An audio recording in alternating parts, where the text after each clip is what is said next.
सोलापूर जिल्ह्यात व सोलापूर पासून इतर आजूबाजूच्या गावामध्ये जो काही सुगंधी सुपारी असेल, तंबाखू असेल आणि गुटखा, आता जे बघितलं आपण हिरवा गोवा असेल किंवा हे विमल वगैरे असेल, या पद्धतीचा गुटखा मला सांगा महाराष्ट्र शासनाने याला बंदी घातलेली आहे।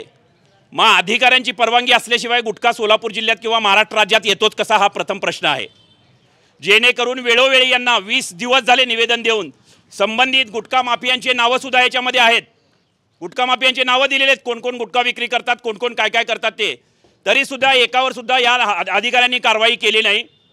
त्याच्यासाठी आज गुटख्यांच्या माळा घातलेल्या आहेत। माननीय मंत्री महोदय, संबंधित खात्याचे मंत्री महोदय कोण आहेत, जिरवळ साहेब, यांना सुद्धा ही माळ घातलेली आहे। आपल्या माध्यमातून जिरवळ साहेबांपर्यंत हा मेसेज पोहोचवण्यासाठी ही माळ घातलेली आहे की जेणेकरून संबंधित खात्याचे आपण मंत्री आहात तरी सुद्धा महाराष्ट्रात गुटखा बंदी असताना सुद्धा देवेंद्र फडणवीस असतील किंवा उपमुख्यमंत्री दोन्ही असतील, यांना न जुमानता हे गुटखा माफिया इथं गुटखा आणून गुटख्याची विक्री करत आहेत।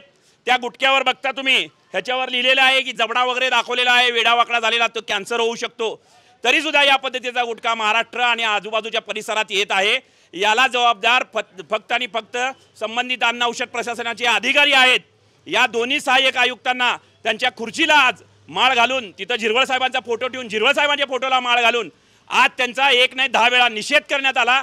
हिरवा गुटखा 10 रुपयाला 3, 10 रुपयाला 3 अशी त्यांच्या आवारात विक्री करण्यात आली, तरी सुद्धा त्यांना लाज वाटत नाही। यापुढे भविष्यात तिथं जर गुटखा विक्री जर आम्हाला दिसली महाराष्ट्रात किंवा आजूबाजू सोलापूर जिल्ह्यात, तर आम्ही स्वतः त्यांना गाड्या पकडून देणार आहोत।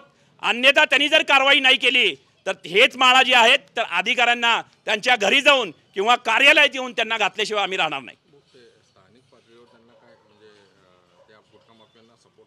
100% अधिकाऱ्यांचा सपोर्ट आहे। मोठमोठ्या यांच्या मंथली आहेत। स्वामी नावाचा जो काही इथं रिटायर झालेला जो अधिकारी किंवा कोण मला माहित नाही, तो अधिकारी आहे का शिपाई आहे, पण स्वामी नाव मात्र फार जोमात पुढे येत आहे। आणि अजून 2-3 अधिकारी आहेत, 4-5 कर्मचारी आहेत, त्यांच्याद्वारे जाते लाखांची माया जमवली जाते। मला सांगा, आतापर्यंत गुटख्यावरचा नियम आहे की गुटखा जर पकडला तर संबंधित गुटखा हा जाळला जातो, कॅमेऱ्यामध्ये हे केलं जातं, निरीक्षण केलं जातं।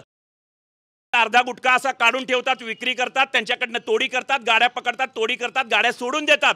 असे माझ्याजवळ 1 नाही 10 उदाहरण आहेत। जेणेकरून 100 आता त्यांनी जर 1 ट्रक गुटखा पकडला तर अर्धा ट्रक तो पार्सल करतात, संबंधित अधिकारी त्याच्याकडनं मंथली घेतात। सगळ्यांचे नावं सुद्धा मी दिलेले आहेत, तरी सुद्धा कारवाई करत नाहीत। हरामखोर अधिकारी आहेत, त्यांच्या विरुद्ध प्रहारने आता लढा सुरू केलेला आहे। यापुढचा मोहोळ असतील किंवा पंढरपूर असेल, मोडणीम असेल, मोठमोठे जे काही गुटखा माफिया आहेत, करोडपती झालेले आहेत, ते यांना मंथली देतात, यांच्याकडून पैसे त्यांना देतात।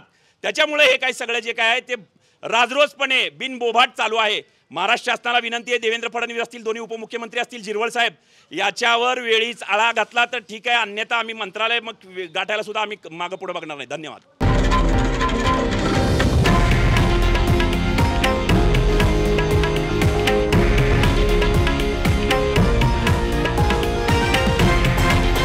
हे आहे देशातील नंबर 1 न्यूज नेटवर्क आणि आपण पाहत आहात TV9 मराठी, एकमेव।